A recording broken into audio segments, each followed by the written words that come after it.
There is a place at the edge of the south pasture where the tree line begins, where the old hickory stands apart from the others with its roots half out of the ground the way it has stood for as long as I can remember.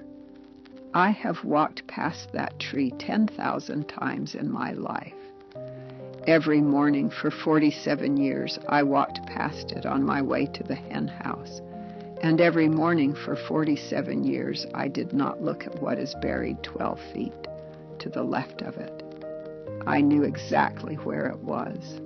I knew the way you know a thing that you have carried so long, it becomes part of the architecture of your body, the way a healed bone knows where it was broken.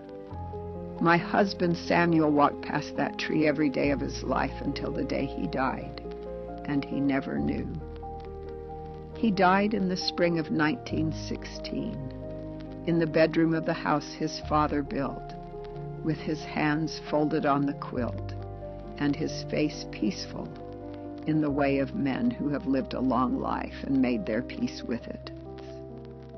The last thing he said to me was that he loved me, and that we had built something worth building.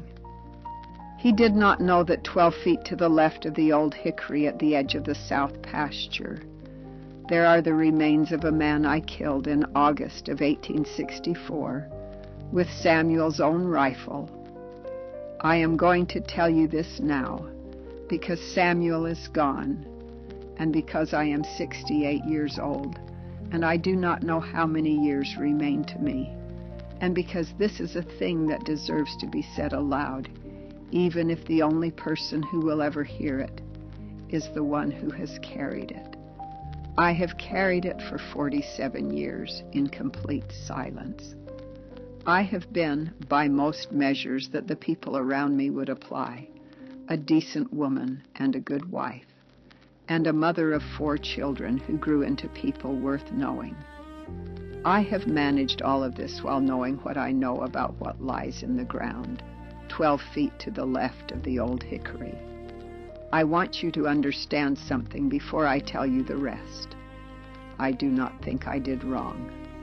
I have thought about this carefully across 47 years of daily consideration. And I do not believe I did wrong. I believe I did what the situation required.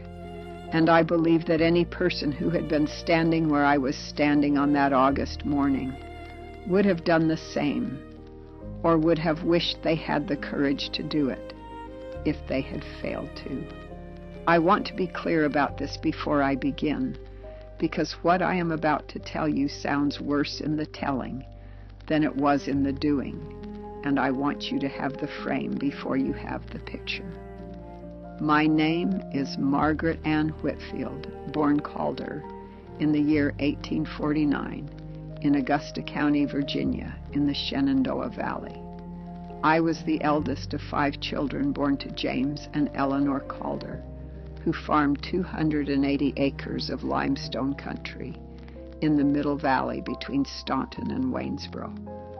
My father was a man of strong constitution and stronger opinions, the kind of man who believed that the character of a person was demonstrated not in what they said about themselves, but in what they did when nobody was watching. He said this to me many times in my childhood, in various forms, and I understood it better in theory than in practice until I was 15 years old, and the war came, and I began to understand what it meant to be watched or not watched, and what a person does in either case. My mother was a woman of quiet and immovable strength, the kind of strength that does not announce itself and does not require an audience. She managed the household with an efficiency that looked effortless from the outside, and that I know, having spent my adult life attempting something similar, was in fact the product of constant and careful attention.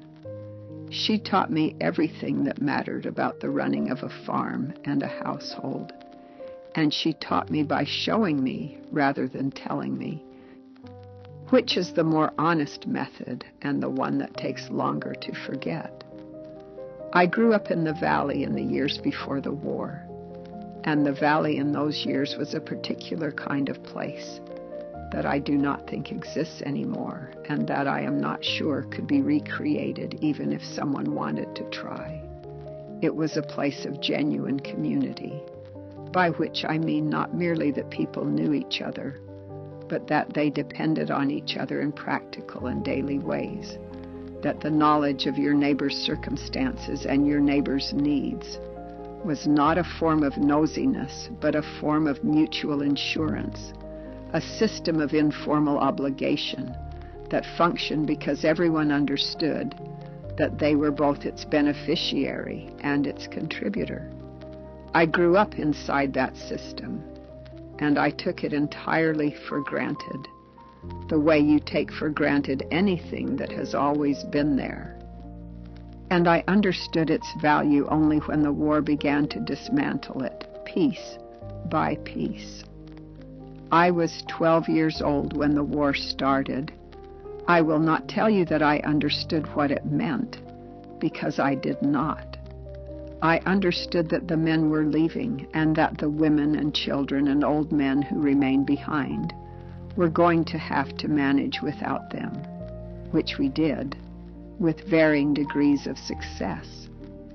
I understood that there was fighting somewhere to the south and east, and that the fighting was serious, and that people were dying in numbers that were difficult to comprehend when the news arrived in letters and in the faces of the women who received those letters. I understood all of this in the way that a 12-year-old understands catastrophe, which is to say incompletely, at the edges, without the full weight of it pressing down. By the time I was 15, I understood better.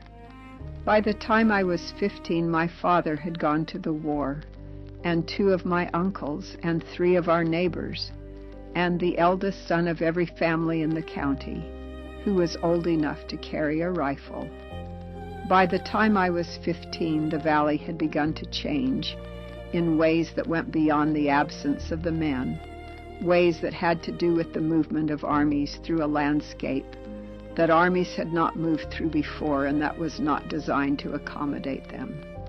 Crops were taken. Livestock disappeared. The ordinary transactions of commerce and community that had always functioned as a matter of course began to function irregularly, and then in some cases, not at all. I married Samuel Whitfield in March of 1864.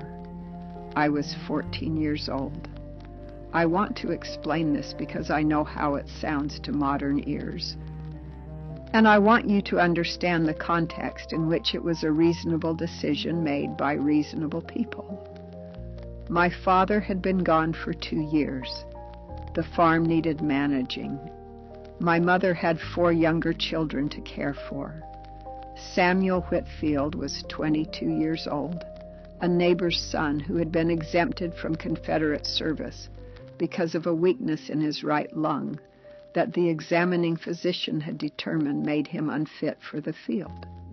He was a good man. He was not the man I would have chosen if I had been choosing from a full set of options, but the war had narrowed the set of options considerably, and within the set that remained, Samuel was the best available. He was honest, and he was kind, and he worked hard, and he did not drink. And these qualities, which sound modest in the listing, were in fact precisely what the situation required. We married in the parlor of my father's house with my mother and my 4 younger siblings present, and a minister who had ridden 12 miles to perform the ceremony, and who looked exhausted and slightly distracted throughout. There was no celebration afterward, because the times did not permit celebration, and because my mother was not a woman who would have celebrated in any case, while my father was still in the field somewhere south of us, and the outcome of everything was uncertain. Samuel and I moved into the house his father had built on the adjacent property, a solid house of limestone with 4 rooms and a good cellar, and we began the work of managing 2 farms between us, which was more work than 2 people could comfortably do, but which we managed because there was no alternative to managing it. I was 14 years old and I was a married woman, running a farm in a valley at war, and I did not think of myself as young, because the circumstances did not permit me to think of myself as young. I thought of myself as necessary, which was the available alternative. The spring and summer of 1864 were among the worst months of the war for the valley. Sheridan's campaign was coming, and everyone knew it was coming even before it arrived. The way you know a storm is coming when the light changes, and the animals grow restless and everything goes very still. We had heard what had been done in other parts of Virginia, and we understood that the valley was next, that the army coming from the north was coming with the specific intention of destroying what the valley contained, which was food and forage for the Confederate forces and a route of invasion into the deeper South. Samuel and I did what we could to prepare. We hid grain in the cellar beneath a false floor that Samuel built in June. We moved the best horses to a neighbor's property in the hills to the east, a place that was harder to reach and less likely to be swept by foraging parties. We stored preserves and dried goods in locations that required some searching to find. We did all of this quietly and practically, without discussing it much, the way you do practical things when the alternative to doing them is not doing them, and you understand clearly what not doing them means. By August of 1864, the situation in the valley had become something I do not have adequate words to describe to someone who was not present for it. I will try anyway, because the context matters for what comes next. By August of 1864, the foraging parties had come through our part of the valley 3 times. The first time they took what was visible and left what was hidden. The second time they were more thorough and found some of what we had hidden and left the rest. The third time they came in a different manner than the first 2, which is to say they came with less discipline and more license, which is what happens to soldiers when the restraints that normally govern their behavior are gradually relaxed by the cumulative fact of war and the implicit permission that comes from operating in territory designated as enemy. I am telling you this so you understand the state of things on the morning of August the 14th, 1864, when a Union soldier came to our farm alone. Samuel had gone at first light to my mother's property, which was a mile to the south, because a section of fence along the north field had been reported down, and there was livestock that needed to be secured before it strayed. He told me he would be back before midday. He left me the rifle, which he always left me when he was going to be away from the house, because the times required it, and because I knew how to use it. My father had taught me to shoot when I was 10 years old, which was not unusual for a Valley Farm family, and I was a capable shot, which also was not unusual. I was in the kitchen with my 2 children when the soldier came. Our eldest, James, was 4 months old. Our daughter, Eleanor, whom we called Nell, had been born in January of that year and was 7 months old. I had them both with me because I kept them close during those months, not out of excessive nervousness, but out of the practical understanding that the farm was not always a safe place, and that the distance between the house and the barn was enough distance for something to happen, if something was inclined to happen. I heard the horse before I heard the man. I heard it in the yard, and I looked out the kitchen window and saw a Union cavalry soldier, alone, dismounting at the gate. He was not part of a foraging party. There was no sergeant, no organized group, no wagon for collecting supplies.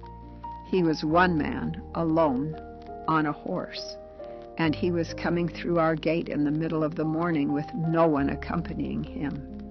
I picked up the rifle. I want to be clear that I picked it up before he reached the door and not after. I want to be clear about the sequence because the sequence matters. I was not a woman who panicked, and I was not a woman who was given to excessive caution in ordinary circumstances. But the circumstances were not ordinary, and a lone soldier arriving at a farm where the woman was alone with 2 infants was not a circumstance that ordinary caution was designed to address. He knocked at the door. I stood in the kitchen with the rifle at my side, and I called out and asked what he wanted.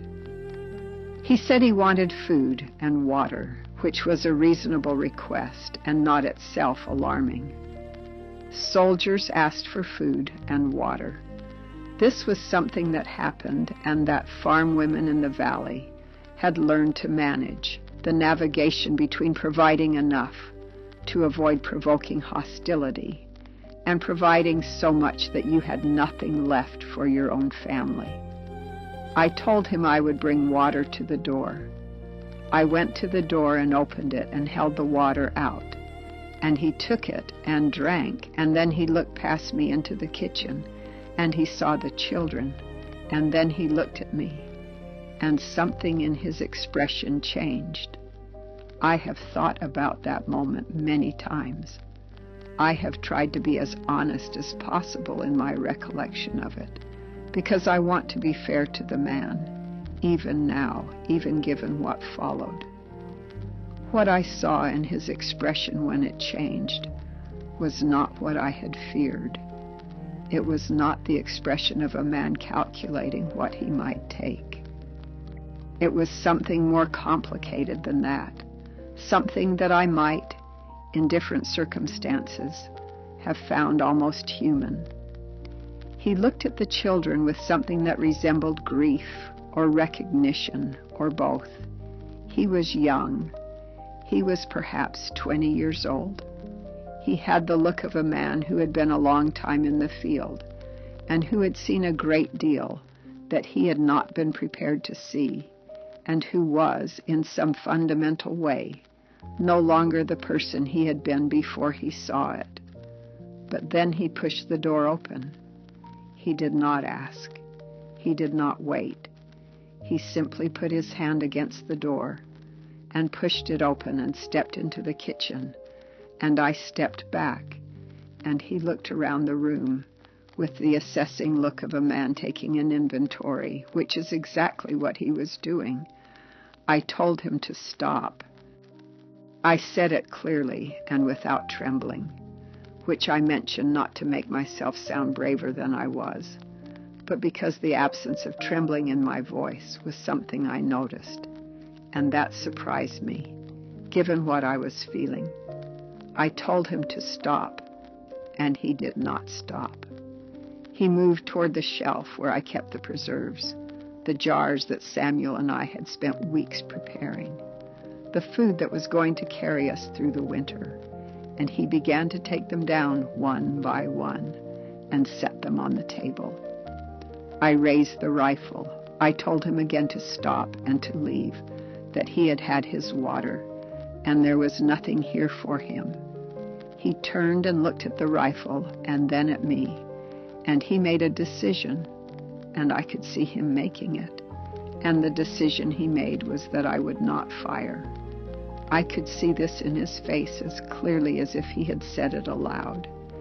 He had made a calculation about the kind of woman he was looking at, about what that woman would and would not do, and his calculation was wrong. He reached for the rifle. I fired. The sound in the kitchen was enormous, the way sounds are enormous in enclosed spaces, and Nell began to cry immediately, with the sharp, terrified cry of an infant who has been startled by something much louder than anything she has heard before. And James woke from where he had been sleeping in the corner and began to cry as well. And I stood in the kitchen with the rifle in my hands, and the man on the floor and 2 screaming children, and the smell of powder smoke in the air. And I stood there for what felt like a very long time, but was probably not more than a few seconds. He was dead.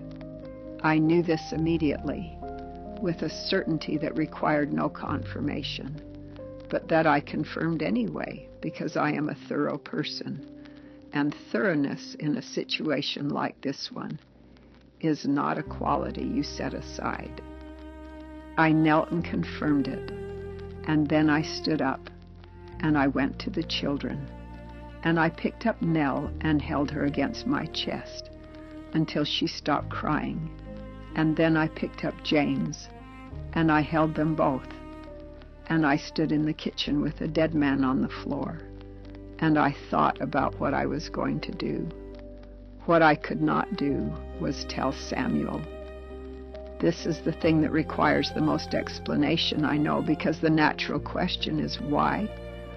Why would a woman not tell her husband what had happened in their kitchen on a morning when she was alone, when she had acted in defense of herself and her children, when she had done exactly what anyone would have expected her to do? The answer is not a simple one, and I want to give it fully because it is the answer on which everything else in the next 47 years depended. The war was complicated in the valley in ways that were not always visible from the outside. Augusta County, where we lived, had sent men to fight for the Confederacy, as had most of the valley counties. But the valley was not a monolithic place, and its people were not of one mind about what the war meant, or how it should be conducted, or what the obligations of civilians were toward combatants on either side. There were men in the county who were known to have sympathies with the Union cause, and who had demonstrated those sympathies in various ways that ranged from refusing Confederate service to actively providing intelligence to Union forces operating in the area. Samuel was not such a man. Samuel was a loyal Confederate by inclination and by the standards of his family and community, and while the weakness in his lung had kept him from service, his sympathies were clearly placed and clearly known.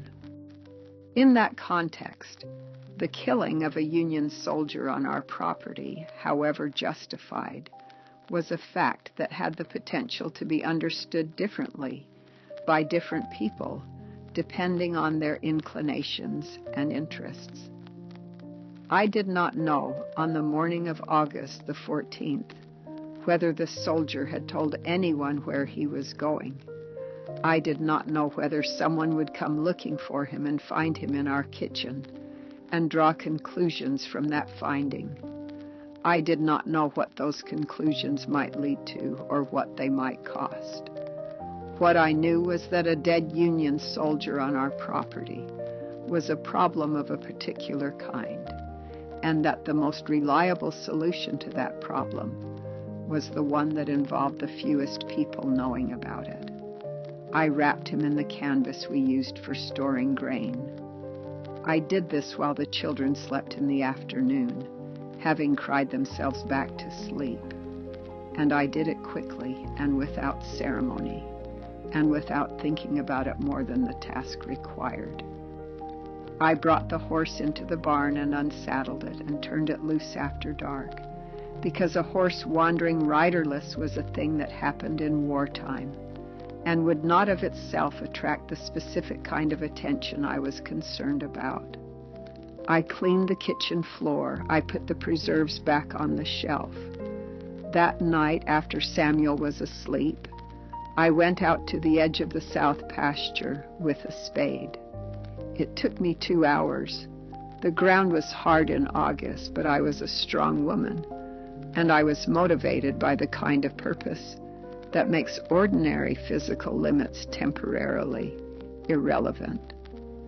When it was done, I went back to the house and washed, and got back into bed and lay in the dark beside my sleeping husband and listened to the valley night outside the window.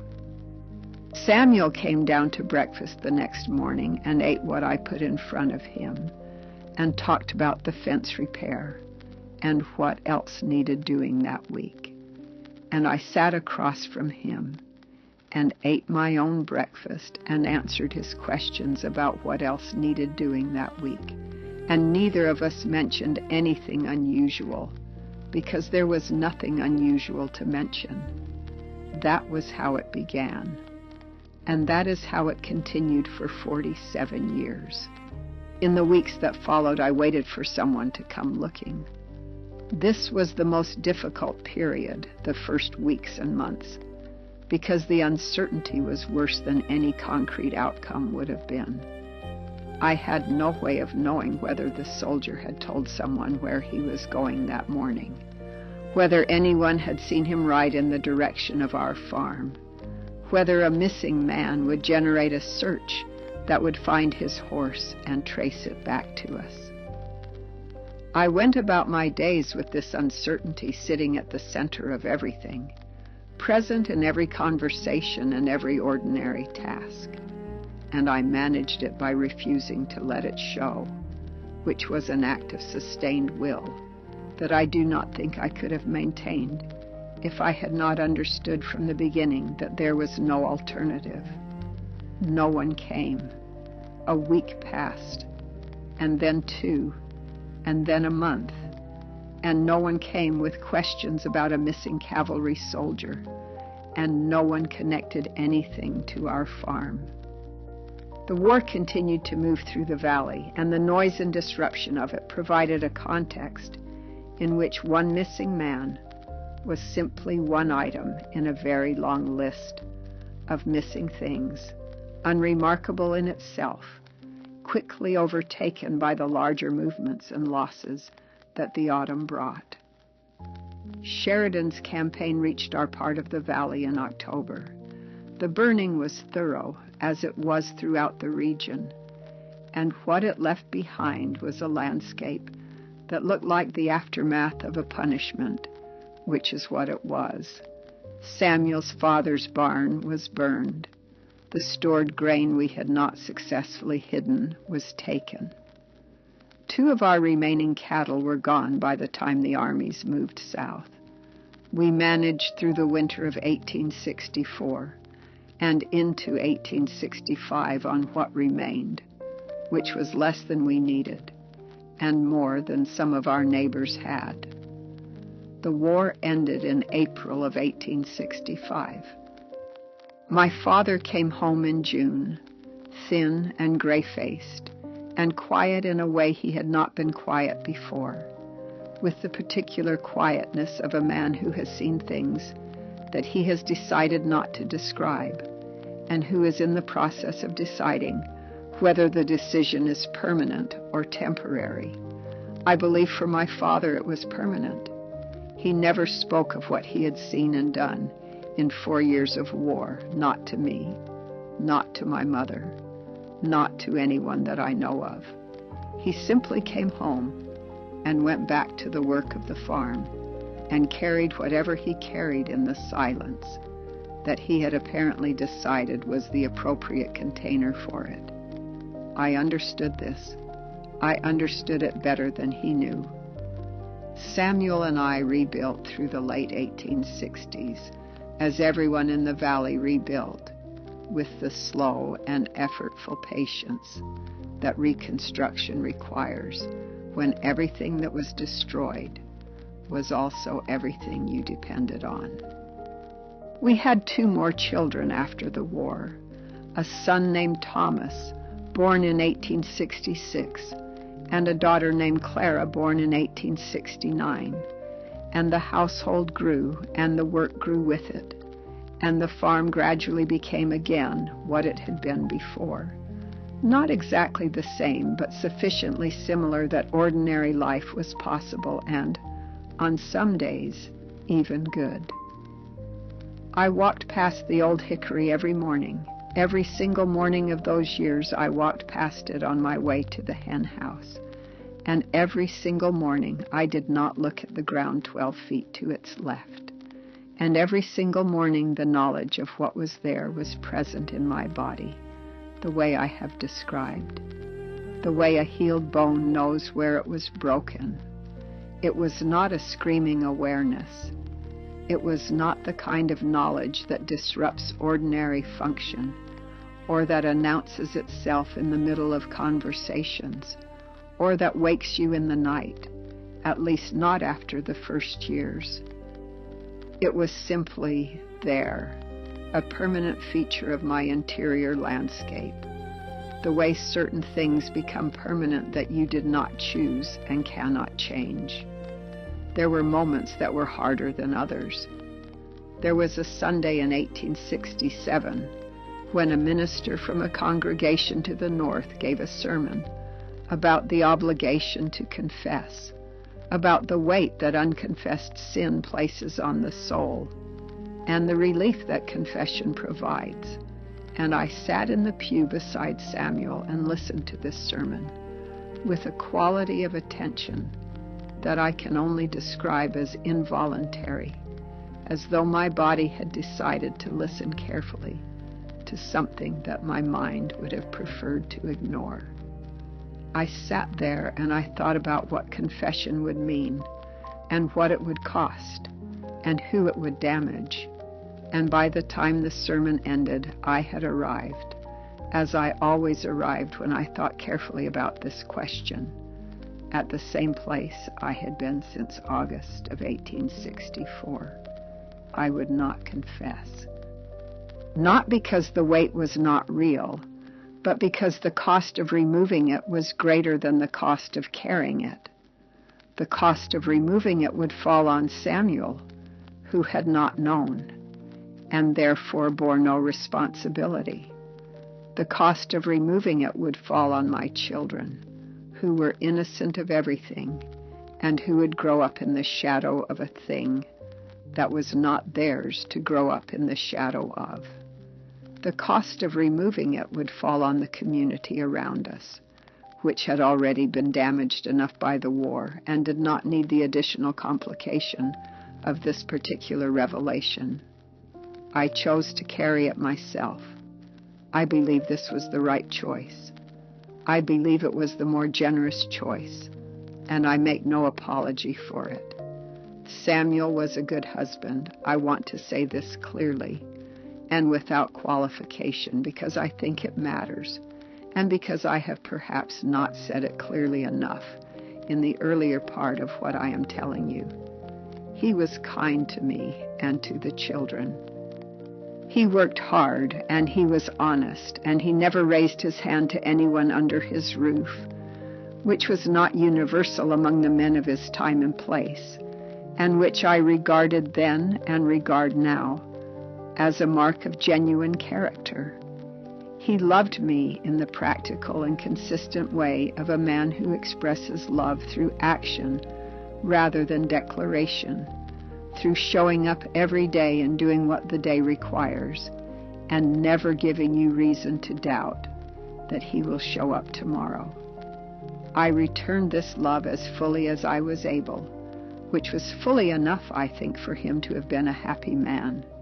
And I believe he was, on balance, a happy man. The children grew. James became a farmer like his father, steady and reliable, not brilliant, but thoroughly dependable, which is worth more in daily life than brilliance.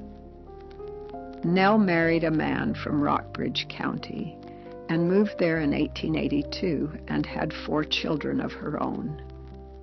Thomas became a school teacher in Staunton, which surprised us because we had not expected a school teacher from our family, but which suited him entirely.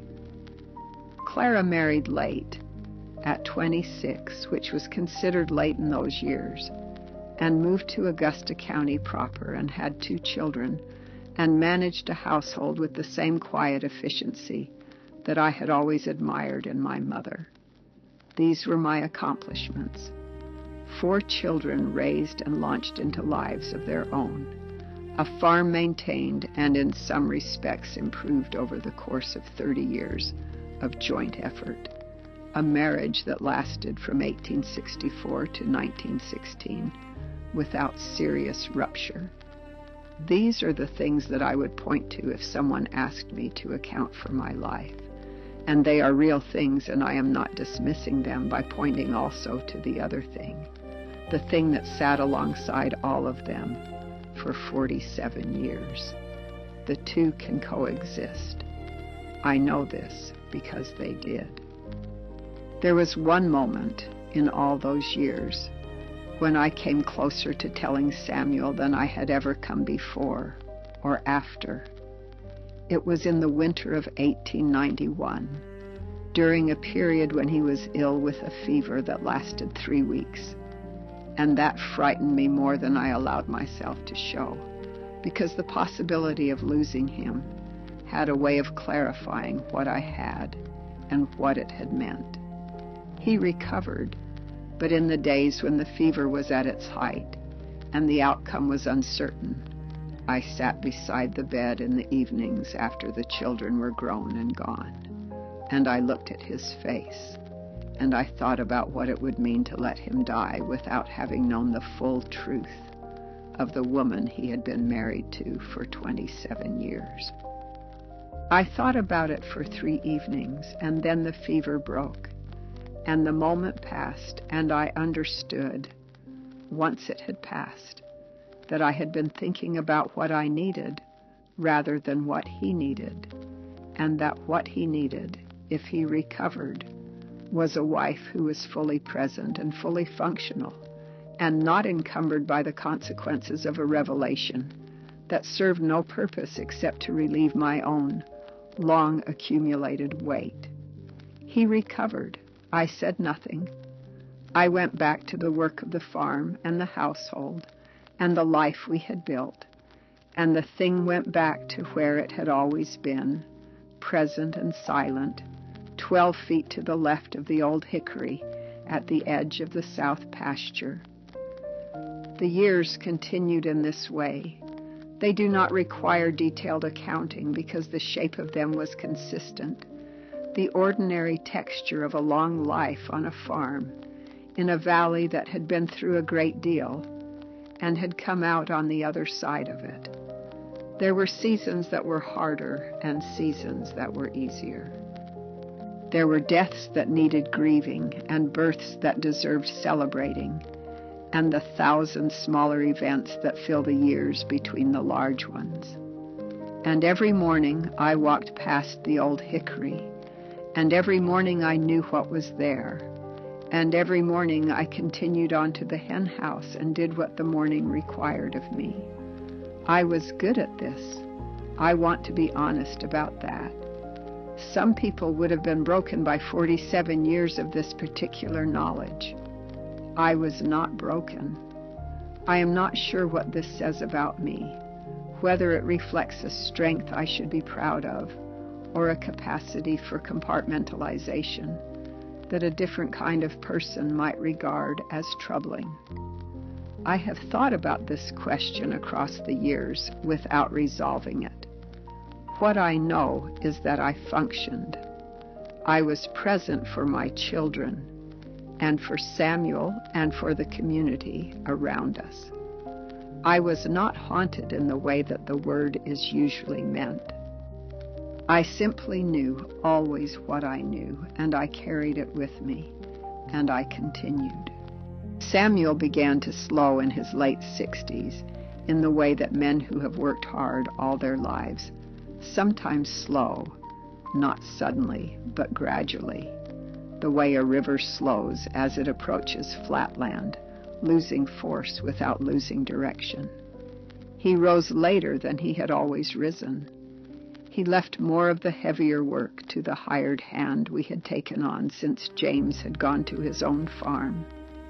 He sat on the porch in the evenings for longer than he used to, watching the light change over the valley with the particular quality of attention that older people bring to things they have seen many times and that they understand they will not always be able to see. I watched him slow, and I felt about it what a wife of 50 years feels, which is a complicated mixture of tenderness and fear, and a particular grief that comes not from loss, but from the anticipation of it. He was still Samuel. He still rose each morning and dressed carefully, and came to breakfast and talked about what the day held and what needed doing, with the same steady attentiveness that had characterized him in all the years I had known him. He was simply slower, and the slowness had a finality to it that I recognized because I had seen it in my father and in my mother and in enough people across enough years to know what it meant. In the winter of 1914, he had a first episode of the weakness that would eventually take him. He collapsed in the barn one morning in January, not dramatically, not the way you see in theatrical representations of such events, but quietly, sitting down suddenly on a hay bale with a gray face and a hand pressed to his chest. And when I found him 15 minutes later, he was sitting very still and looking at the wall with the expression of a man who has just understood something he had been in the process of not understanding for some time. The doctor came and examined him and said what doctors in those years said about such things, which was less specific than what doctors today apparently know, but sufficient to convey the essential information. The heart was not strong. Rest was advisable. Excitement was to be avoided. There might be more episodes of this kind. There might not be.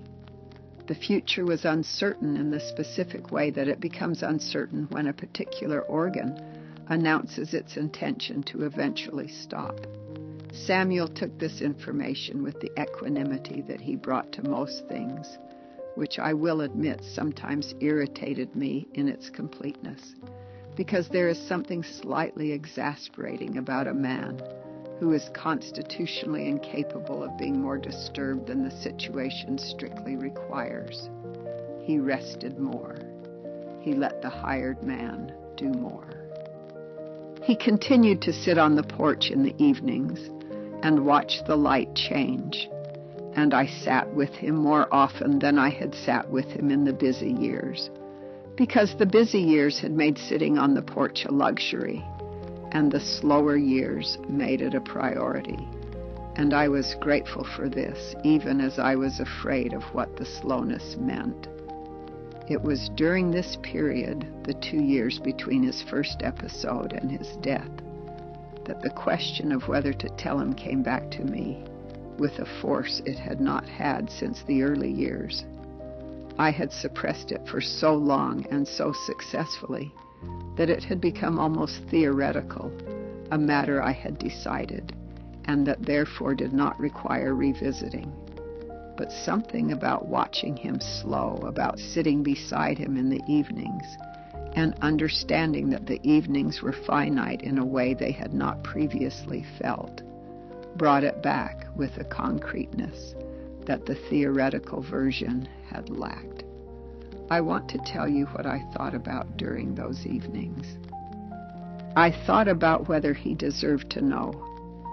This was different from thinking about whether I needed to tell him, which was the calculation I had always made, and which had always produced the same answer.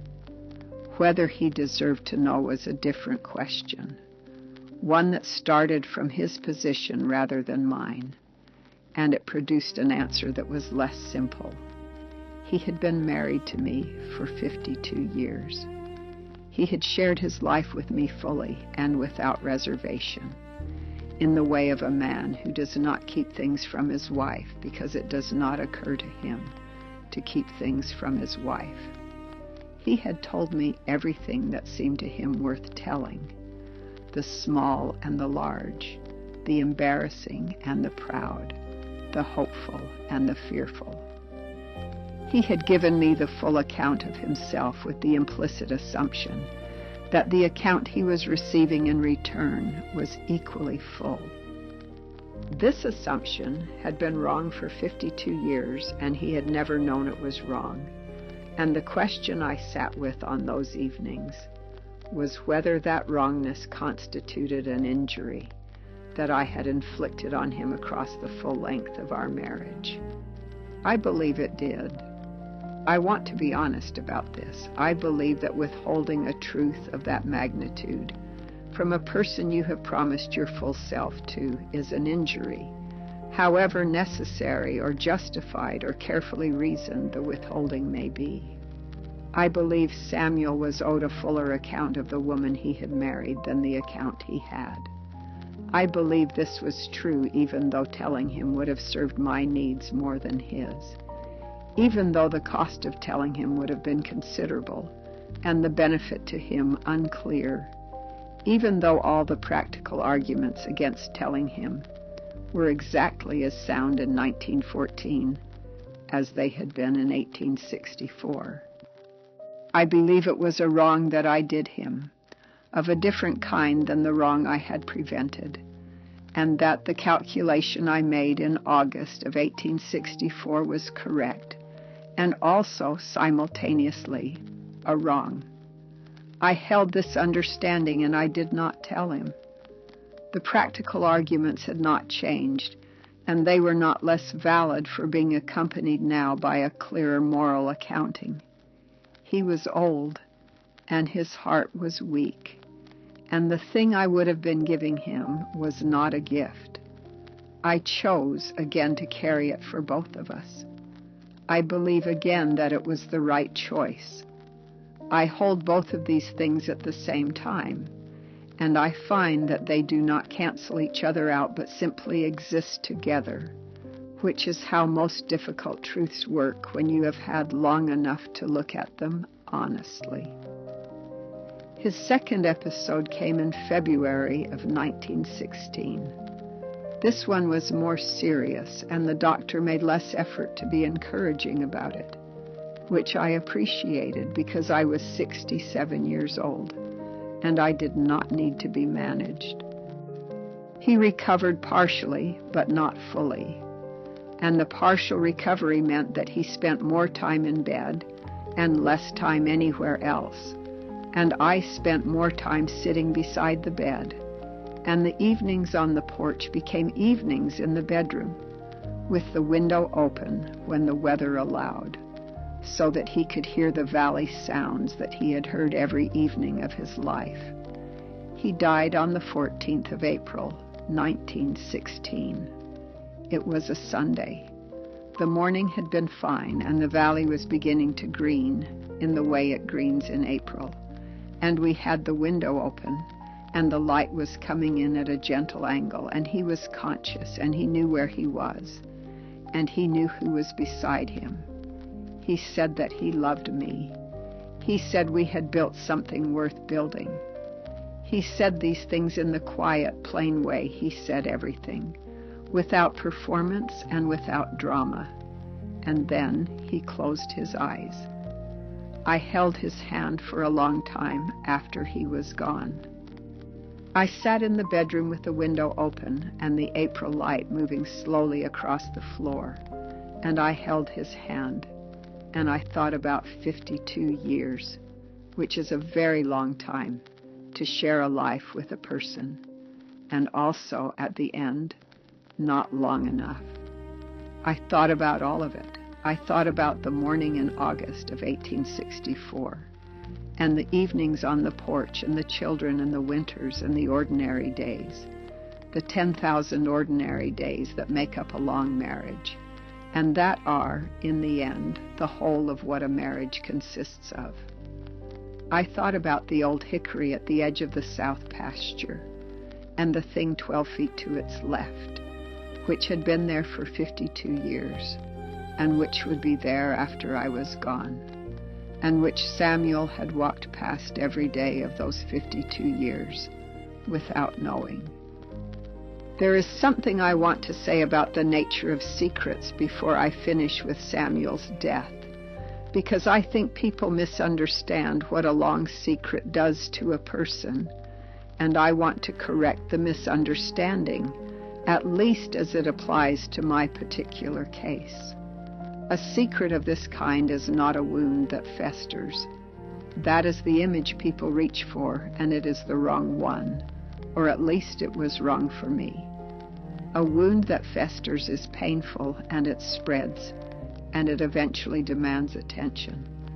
What I carried was more like a stone of a particular weight that I had learned to accommodate so completely that its absence would have been as noticeable as its presence. I had built my posture around it, if you understand what I mean. I had learned to stand and move and function in a way that accounted for the stone being there. And after enough years, the accommodation became so habitual that I could not easily have said where the stone ended and I began. What I mean to say is that I was not miserable. I want to be clear about this because I think the story I am telling sounds like the story of a woman who was secretly miserable for 47 years, and it is not that story. I was not miserable. I was, most of the time, what I appeared to be, which was a woman who had a lot of work to do, and who did it, and who found in that doing a sufficient amount of satisfaction to constitute something that reasonably deserved to be called a life. The stone was always there. The stone did not prevent the satisfaction. What it prevented, and what I find hardest to account for even now, was a certain kind of complete presence. There is a way of being fully in a moment, fully available to what the moment contains, that requires a kind of interior transparency that I did not have and could not have while the stone was there. I was present in the practical sense, present in the way that the people who needed me to be present. But there was always a layer of glass between me and full presence, thin enough to be nearly invisible and thick enough to be always there. Samuel deserved better than the layer of glass. My children deserved better. I deserved better, though I say this last because I believe it is true and not because I feel sorry for myself, which I do not. I made choices, and the choices had costs, and I paid them, and I do not ask for sympathy on that account. I let go of his hand. I went to the window. The valley was bright and green, and the mountain to the west was doing what the mountain always does in April, sitting in its permanent, indifferent way above everything that happens at its feet. I looked at it for a while. Then I went to tell the children. Samuel has been gone for 2 years now. I am 68 years old, and I live in the house his father built, and I manage what remains of the farm with the help of James, who comes 3 days a week, and a hired man who handles the heavier work. The children visit regularly, and they are kind to me in the way that children are kind to an elderly mother, attentively and with a slight, hovering quality that I find both touching and faintly exasperating, because I am not yet infirm, and I would prefer to be treated as what I am, which is a woman of advanced years and full faculties, who is quite capable of deciding whether she needs assistance before being asked. I have not told the children. I want to address this because it is the question that occurs to me when I consider who will hear what I am saying now. The children did not kill anyone.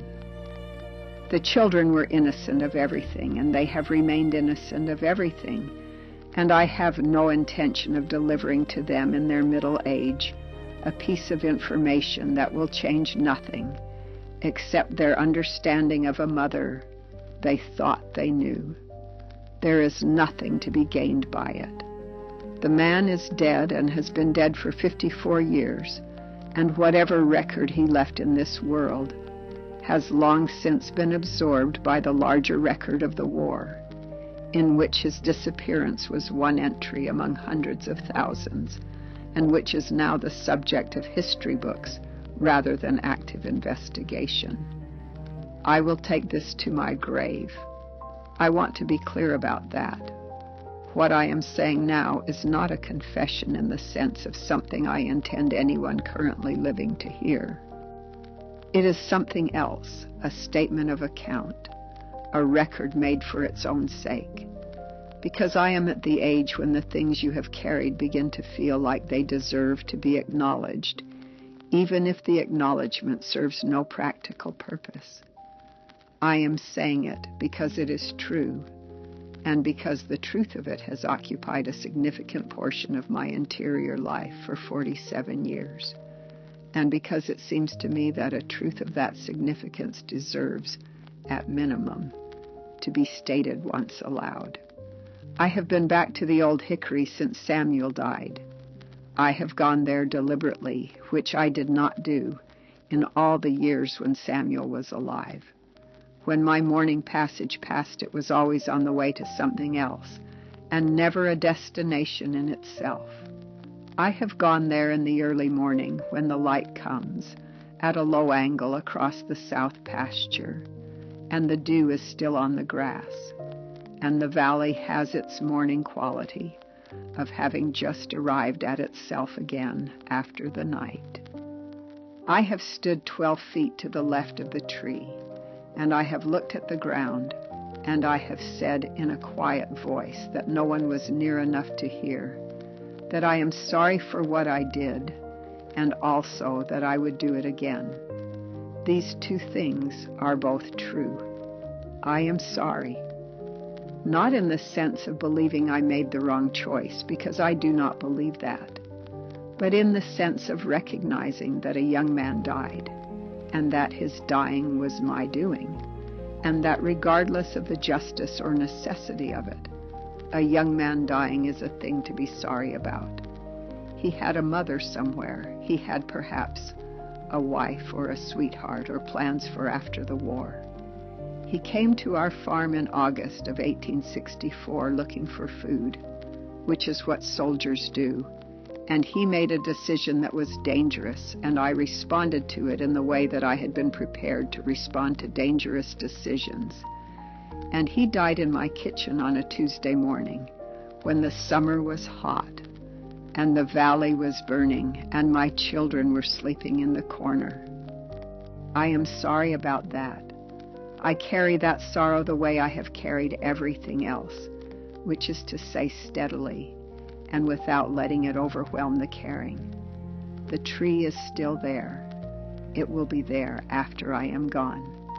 Hickory trees live for a very long time, longer than people, longer than the events that happen in their vicinity, longer than the memories of the people who witnessed those events.